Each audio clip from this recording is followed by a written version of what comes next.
क्या आप भी रोजमर्रा की चिंताओं से परेशान रहते हैं? क्या आप जीवन में शांति और अनुशासन लाना चाहते हैं? अगर हाँ, तो आज हम बात करेंगे द डेली स्टोइक किताब के बारे में, जिसे लिखा है रायन हॉलिडे ने।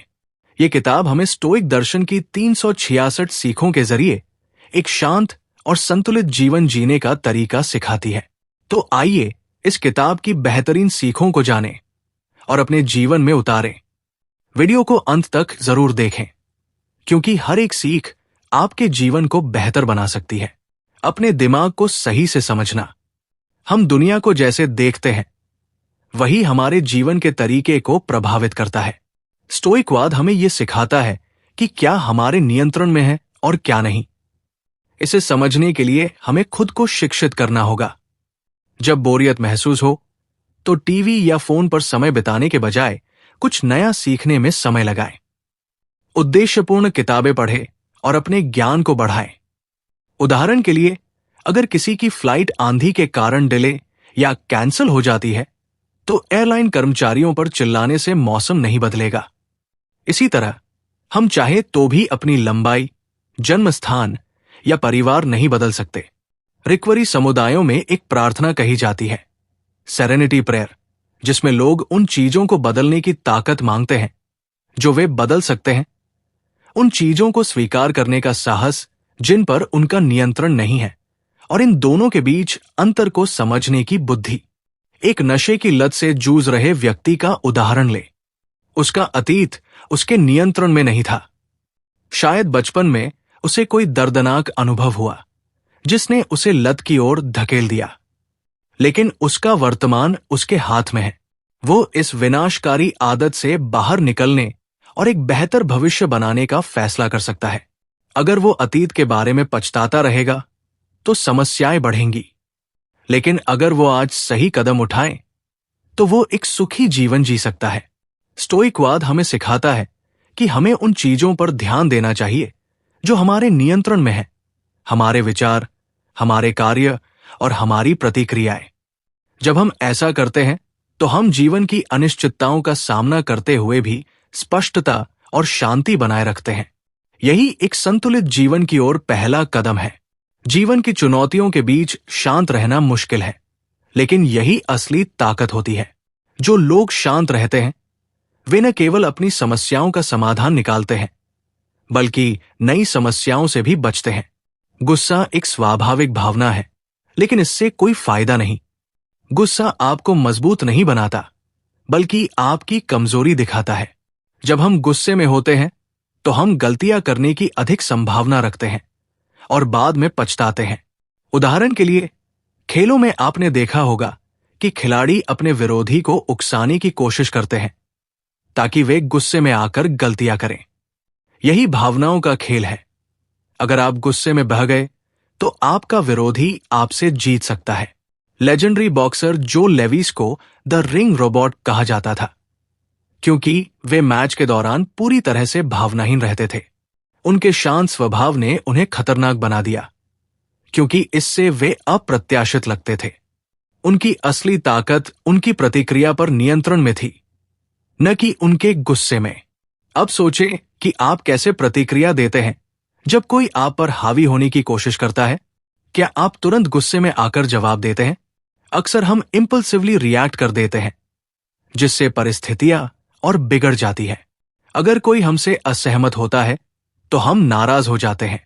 अगर कुछ गलत हो जाता है, तो हम उदास महसूस करते हैं। लेकिन असली ताकत इस बात में है कि हम भावनाओं के बजाय अपने रिस्पॉन्स को नियंत्रित करें। स्टोइकवाद हमें सिखाता है कि हम हमेशा ये कंट्रोल नहीं कर सकते कि हमारे साथ क्या होगा, लेकिन हम हमेशा ये कंट्रोल कर सकते हैं कि हम कैसी प्रतिक्रिया देंगे। अपनी भावनाओं को काबू में रखकर हम किसी भी स्थिति का सामना शांत दिमाग और स्पष्ट सोच के साथ कर सकते हैं। यही इमोशनल डिसिप्लिन है, एक ऐसा कौशल जो न केवल आपके जीवन की चुनौतियों को संभालने में मदद करेगा, बल्कि आपके पूरे जीवन को बदल सकता है। क्या आपने कभी खुद से पूछा है, मैं कौन हूं? क्या आपकी पहचान सिर्फ आपकी नौकरी, दौलत या बाहरी रूप से जुड़ी है? सेल्फ अवेयरनेस का मतलब है खुद को गहराई से समझना, अपनी ताकतों को पहचानना अपनी कमजोरियों को स्वीकार करना और ये जानना कि वास्तव में आपको क्या परिभाषित करता है। अगर हम खुद को कम आंकते हैं तो हम दूसरों से तुलना करने लगते हैं और खुद को छोटा महसूस करते हैं। इससे हम डिप्रेस्ड और अनफुलफिल्ड हो सकते हैं। दूसरी ओर, अगर हम खुद को जरूरत से ज्यादा आंकते हैं तो हम अपने ईगो के कारण गिर सकते हैं। खुद को ओवर एस्टिमेट करने से हम असलियत से दूर हो जाते हैं और जब हम असफल होते हैं तो निराश हो जाते हैं। हमारा ईगो हमें भ्रमित करता है। यह हमें विश्वास दिलाता है कि हम सब कुछ जानते हैं, जिससे ग्रोथ और लर्निंग के लिए कोई जगह नहीं बचती। नतीजा यह होता है कि हम एक ही जगह रुक जाते हैं और अपने पूरे पोटेंशियल तक नहीं पहुंच पाते। जागरूकता सिर्फ ये जानने के बारे में नहीं है कि आप कौन हैं, बल्कि ये भी समझने के बारे में है कि आप कहाँ हैं, क्या सोच रहे हैं और कैसे कार्य कर रहे हैं। जीवन वर्तमान में होता है, न कि अतीत में या भविष्य में। अतीत चला गया है और इसके बारे में चिंता करने से कुछ नहीं बदलेगा। भविष्य अभी आया नहीं है, इसलिए उसके बारे में ज्यादा सोचने का कोई फायदा नहीं। आपके पास सिर्फ वर्तमान है। यही वो जगह है जहां आप बदलाव ला सकते हैं। यही असली जागरूकता है और यही जीवन का सार है। आप किसी स्टोइक को उसके पहनावे से नहीं पहचान सकते। वे न तो साधुओं की तरह कपड़े पहनते हैं और न ही अमीर लोगों की तरह महंगे सूट पहनते हैं। एक स्टोइक को उसके चरित्र और कर्मों से पहचाना जाता है। हमारी सोच हमारे सिद्धांतों को दिशा देती है और ये तय करती है कि हम जीवन में क्या चाहते हैं, लेकिन हमारे सही कर्म ही हमें हमारे लक्ष्य तक पहुंचाते हैं।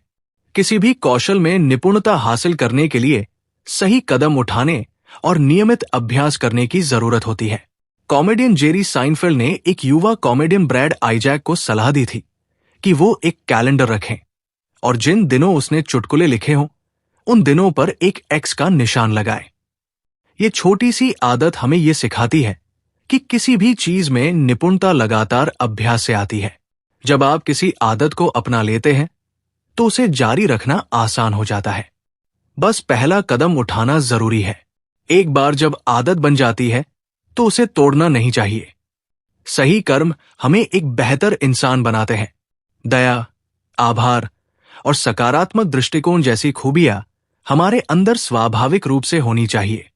अगर ये स्वाभाविक रूप से नहीं आती तो हमें तब तक अभ्यास करना चाहिए जब तक कि वे हमारी आदत न बन जाए। स्टोइकवाद केवल सिद्धांतों के बारे में नहीं है, बल्कि एक सही और व्यावहारिक जीवन जीने के बारे में है। अगर आप अच्छा दिन चाहते हैं तो अच्छे कर्म करें। जब कुछ गलत होता है या कोई आपको दुख पहुंचाता है तो आपकी पहली प्रतिक्रिया क्या होती है? अधिकतर लोग गुस्से में प्रतिक्रिया देना या बदला लेना चाहते हैं, लेकिन यह सही तरीका नहीं है। गुस्से और प्रतिशोध से समस्याएं हल नहीं होती, बल्कि बढ़ती है। इसके बजाय नकारात्मकता का सामना दयालुता से करना चाहिए। इसका मतलब ये नहीं कि आप कमजोर हैं, बल्कि ये दिखाता है कि आप परिस्थिति से ऊपर उठने के लिए मजबूत हैं। जब हम सही कर्मों का अभ्यास करते हैं और आत्मानुशासन को अपनाते हैं तो हम न केवल अपना जीवन सुधारते हैं, बल्कि दूसरों को भी प्रेरित करते हैं। स्टोइकवाद हमें सिखाता है कि हमारे कर्म ही हमें परिभाषित करते हैं। सही कर्मों के अनुशासन का पालन करके हम अपने मूल्यों के अनुसार जीते हैं और एक ईमानदार व उद्देश्यपूर्ण जीवन बनाते हैं। समस्या समाधान, मुश्किलें और बाधाएं हर किसी के जीवन का हिस्सा होती है, लेकिन परेशानी खुद मुश्किलों में नहीं होती, बल्कि हम उन्हें कैसे संभालते हैं, इससे ही हमारा दर्द बढ़ता या कम होता है। एक स्टोइक हमेशा किसी भी स्थिति के लिए एक बैकअप प्लान तैयार रखता है। मर्फी का नियम कहता है कि अगर कुछ गलत हो सकता है तो वो जरूर होगा, लेकिन एक स्टोइक असफलता में भी अवसर देखता है, इसलिए वे समस्याओं के समाधान निकालने में कुशल होते हैं। उदाहरण के लिए, अगर कोई दोस्त आपको धोखा दे दे तो आपका क्या प्लान होगा? धोखे पर दुखी होने या गुस्सा करने के बजाय आप ये समझ सकते हैं कि ऐसा क्यों हुआ और उसे माफ करने का चुनाव कर सकते हैं। या सोचिए कि अगर कोई जेल में बंद हो जाता है तो वो पछतावे में डूब सकता है, लेकिन अगर वो स्टोइक सोच अपनाए तो वो इस समय का उपयोग खुद को सुधारने में कर सकता है। एक और उदाहरण ले। मान लीजिए कि आप किसी महत्वपूर्ण प्रोजेक्ट पर काम कर रहे हैं और अचानक एक तकनीकी गड़बड़ी के कारण आपकी सारी फाइलें डिलीट हो जाती हैं। क्या आप खुद को दोष देंगे या हताश हो जाएंगे? एक स्टोइक व्यक्ति ऐसा नहीं करेगा। वो स्थिति को स्वीकार करेगा, दोबारा शुरू करेगा और पहले से भी बेहतर करने की कोशिश करेगा। यही स्टोइक समस्या समाधान की सोच है, जो हमारे नियंत्रण में है उसी पर ध्यान देना और असफलताओं को आगे बढ़ने के मौके के रूप में देखना। स्टोइकवाद हमें सिखाता है कि समस्याएं हमारे रास्ते की रुकावट नहीं है, बल्कि धैर्य, रचनात्मकता और समझदारी को निखारने के अवसर हैं। जब हम चुनौतियों का सामना शांत और तर्कपूर्ण तरीके से करते हैं, तो हम न केवल अपनी समस्याओं को हल कर सकते हैं, बल्कि इस प्रक्रिया में और भी मजबूत बन जाते हैं। हम सभी इस दुनिया में किसी उद्देश्य के साथ आए हैं। हर इंसान का एक अलग रोल होता है और जब हमारा समय पूरा होता है, तो हम अपने कार्यों का असर पीछे छोड़ जाते हैं। भले ही सभी की सोच अलग होती है, लेकिन हमें जोड़ने वाली चीज हमारी साझा प्रेरणा और लक्ष्य होते हैं। यहां तक कि जिन्हें हम गलत समझते हैं, वे भी किसी न किसी के प्रिय होते हैं।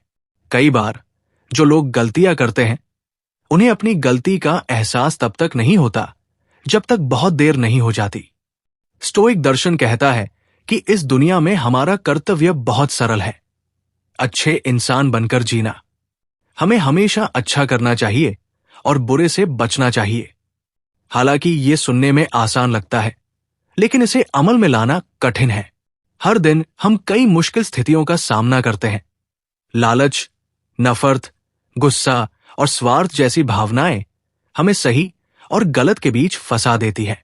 सही काम करने के मौके बहुत कम आते हैं, और जब आते भी हैं, तो कई लोग अपनी आंखें मूंद लेते हैं।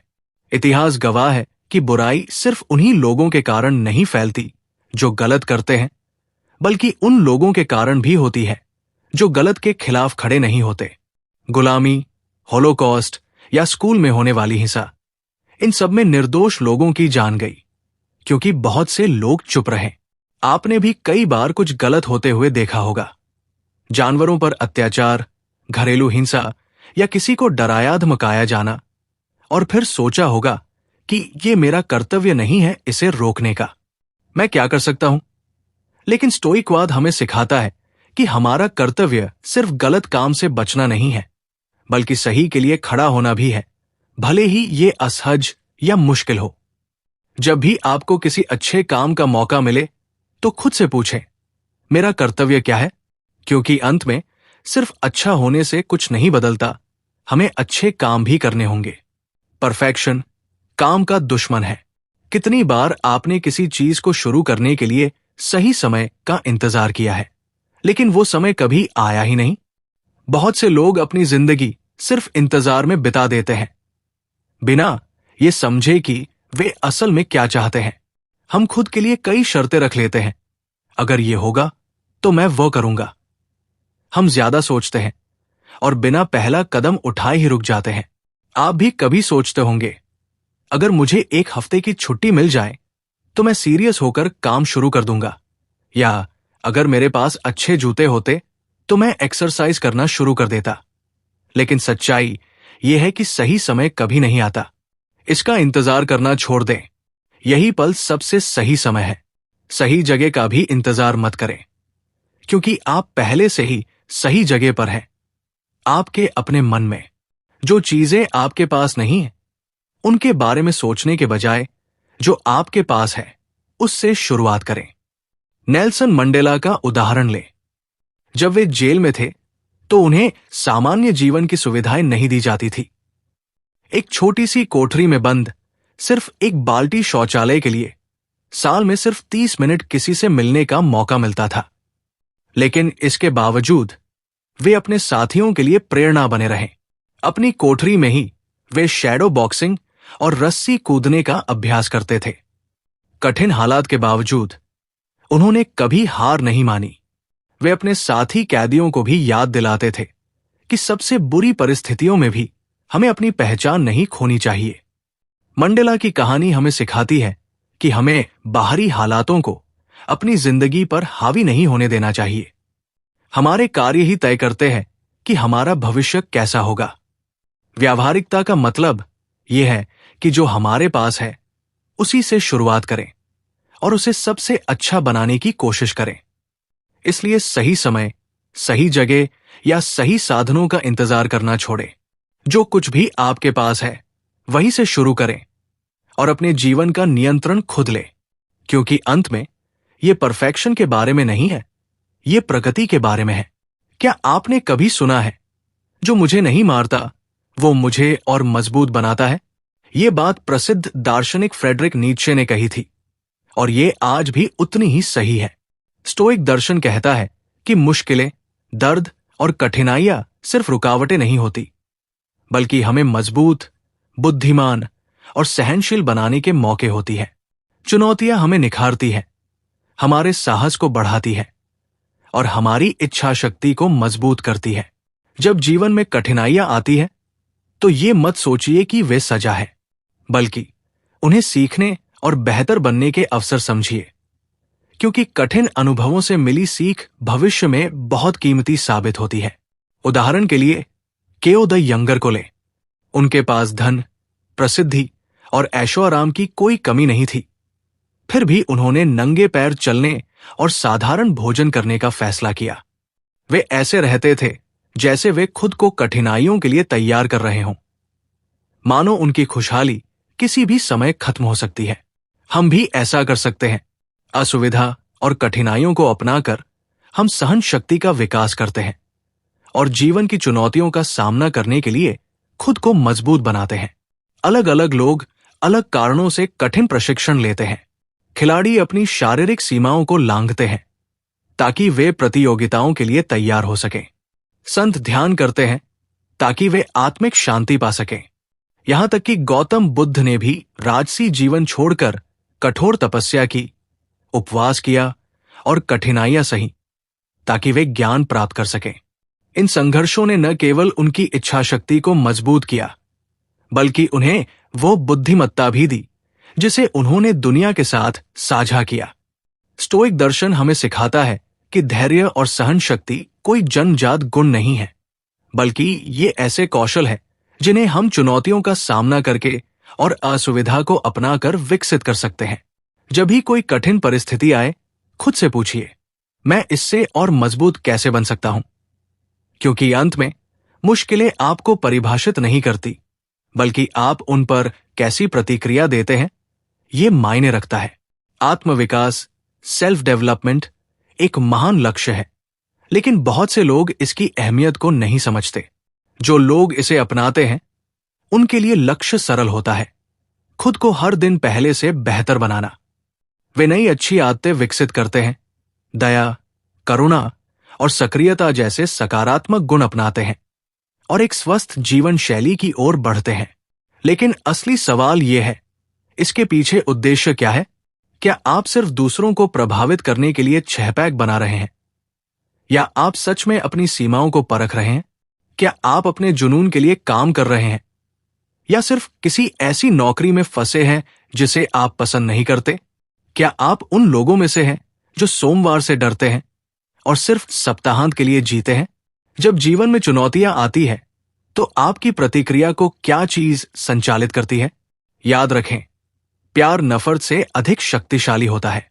मान लीजिए आपकी फ्लाइट कैंसिल हो गई और आप एयरलाइन स्टाफ पर गुस्सा निकालने लगते हैं, लेकिन अगर आप उनकी जगह होते तो कैसा महसूस करते? जो चीज उनके नियंत्रण में नहीं है, उसके लिए उन पर चिल्लाने का क्या फायदा? आप बाहरी घटनाओं को नियंत्रित नहीं कर सकते, लेकिन आप ये जरूर नियंत्रित कर सकते हैं कि आप कैसे प्रतिक्रिया देते हैं। अगर आपको बिना किसी कारण के बुरा व्यवहार पसंद नहीं है, तो फिर आप दूसरों के साथ ऐसा क्यों करेंगे? दया और सद्गुण, काइंडनेस वर्चू सिर्फ कल्पना की बातें नहीं हैं, बल्कि वे एक सार्थक जीवन जीने के व्यावहारिक तरीके हैं। स्टोइक दर्शन हमें सिखाता है कि सच्ची शक्ति इस बात में है कि हम कठिन परिस्थितियों में दूसरों के साथ कैसा व्यवहार करते हैं। जब भी आप किसी चुनौती का सामना करें, खुद से पूछिए, मैं इस पर दया और ईमानदारी के साथ कैसे प्रतिक्रिया दे सकता हूं? क्योंकि अंत में मुद्दा यह नहीं है कि आपके साथ क्या होता है, बल्कि ये है कि आप कैसी प्रतिक्रिया देते हैं। ज्यादातर लोग दुखी इसलिए होते हैं क्योंकि वे उन चीजों को नियंत्रित करने की कोशिश करते हैं जो उनके बस में नहीं होती। स्टोइक दर्शन कहता है कि एक खुशहाल जीवन जीने के लिए हमें परिस्थितियों को वैसे ही स्वीकार करना सीखना चाहिए जैसे वे हैं। चीजें स्वभाव से न तो अच्छी होती हैं और न ही बुरी, हम ही उन्हें अपने फायदे या नुकसान के आधार पर ऐसा मानते हैं। कुछ स्टोइक विचारक इस सोच को और आगे ले जाते हैं। वे सिर्फ परिस्थितियों को स्वीकार करने के बजाय हमें उन्हें अपनाने और उनसे प्यार करने की सलाह देते हैं। इसे अमोर फाती या भाग्य से प्रेम कहा जाता है, जिसे नीत्शे ने भी समर्थन दिया था। इसका मतलब सिर्फ हालात को स्वीकार करना नहीं है, बल्कि जो भी हो रहा है, अच्छा या बुरा, उसे पूरी तरह अपनाना और उसकी कद्र करना है। मान लीजिए कि एक तूफान के कारण आपकी फ्लाइट रद्द हो गई। यह आपके लिए असुविधाजनक जरूर है, लेकिन यह आपके खिलाफ कोई साजिश नहीं है, बल्कि यह सिर्फ एक घटना है जो हुई। असली सवाल यह है कि आप इस पर कैसी प्रतिक्रिया देते हैं। क्या आप एयरलाइन स्टाफ पर गुस्सा निकालेंगे या धैर्य और शांति के साथ स्थिति को संभालेंगे? जब आप जीवन की चुनौतियों को स्वीकार करना और अपनाना सीखते हैं, तो आप भविष्य की कठिनाइयों से बेहतर तरीके से निपटने के लिए सहन शक्ति विकसित करते हैं। स्वीकृति का मतलब हार मानना नहीं है, बल्कि इसका मतलब है कि आप वर्तमान में शांति ढूंढें और इस पर भरोसा करें कि हर अनुभव, चाहे अच्छा हो या बुरा, आपके विकास में मदद करता है। स्टोइक दर्शन हमें सिखाता है कि असली आजादी उन्हीं चीजों को छोड़ देने से आती है जिन्हें हम नियंत्रित नहीं कर सकते। हमें अपनी ऊर्जा इस पर खर्च करनी चाहिए कि हम परिस्थितियों पर कैसी प्रतिक्रिया देते हैं। स्वीकृति का अभ्यास करके हम अपने दुख को कम कर सकते हैं और सच्ची संतुष्टि और आनंद की ओर बढ़ सकते हैं। तो अगली बार जब जीवन आपको किसी कठिन परिस्थिति में डाले, खुद से पूछें, क्या मैं इसे शांति और आभार के साथ स्वीकार कर सकता हूं? क्योंकि अंत में मुद्दा यह नहीं है कि हमारे साथ क्या होता है, बल्कि यह है कि हम कैसी प्रतिक्रिया देते हैं। हर दिन ऐसे जिए जैसे कि ये आपका आखिरी दिन हो। अगर ये विचार सच में आपके मन में गहराई तक बैठ जाए, तो सोचिए कि आप कितने उत्पादक, प्रोडक्टिव हो सकते हैं। क्या आप वे सभी काम करेंगे जिन्हें आप टालते रहे हैं? क्या आप अपने परिवार से कहेंगे कि आप उनसे कितना प्यार करते हैं? इसका सबसे अच्छा उदाहरण एक सैनिक है जो युद्ध पर जा रहा है। जाने से पहले वो अपने सभी अधूरे काम निपटाता है, क्योंकि उसे नहीं पता कि वो लौटेगा या नहीं। सैनिक अपने प्रियजनों के साथ समय बिताते हैं, अपने प्यार का इजहार करते हैं और हर क्षण को पूरी तरह जीते हैं। वे उन पलों को संजोते हैं क्योंकि उन्हें पता होता है कि ये उनका आखिरी मौका हो सकता है। अब कल्पना करें कि आपको $1 मिलियन दिए जाते हैं, लेकिन एक शर्त है, यह पैसा आधी रात तक गायब हो जाएगा। आप इसे कैसे खर्च करेंगे? शायद नए कपड़े खरीदेंगे, किसी महंगे रेस्टोरेंट में भोजन करेंगे, कहीं घूमने जाएंगे या फिर कोई नई कार खरीदेंगे, ये जानते हुए कि पैसा चला जाएगा। आप हर एक रुपए को सोच समझ कर खर्च करेंगे। अब इस पैसे को 24 घंटों से बदल कर देखिए। हम में से ज्यादातर लोग समय को उतनी कद्र नहीं देते जितनी पैसे की, लेकिन सच तो यह है कि समय कहीं अधिक कीमती है। एक बार जो समय चला गया वो कभी वापस नहीं आएगा, जबकि पैसा दोबारा कमाया जा सकता है। स्टोइक दर्शन हमें सिखाता है कि हमें अपने जीवन को उद्देश्य, पर्पस और समझदारी, इंटेंशन के साथ जीना चाहिए। जब हम अपने कार्यों की नैतिकता और समय की सीमितता पर ध्यान देते हैं, तो हमें यह समझ में आता है कि वास्तव में हमारे लिए क्या महत्वपूर्ण है। हर दिन एक उपहार है और हम इसे कैसे बिताते हैं, यही हमारे जीवन की गुणवत्ता को तय करता है। तो खुद से पूछें, क्या मैं अपने आज का पूरा फायदा उठा रहा हूं? क्योंकि अंत में मुद्दा यह नहीं है कि आपके पास कितना समय है, बल्कि यह है कि आप उसका उपयोग कैसे करते हैं। द डेली स्टोइक एक बेहतरीन किताब है जो हमें आत्म अनुशासन, धैर्य और मानसिक शांति का पाठ पढ़ाती है। अगर आप अपने जीवन को और भी बेहतर बनाना चाहते हैं, तो इस किताब को जरूर पढ़ें। वीडियो पसंद आया हो तो लाइक करें, शेयर करें और चैनल को सब्सक्राइब करना ना भूलें। मिलते हैं अगली वीडियो में।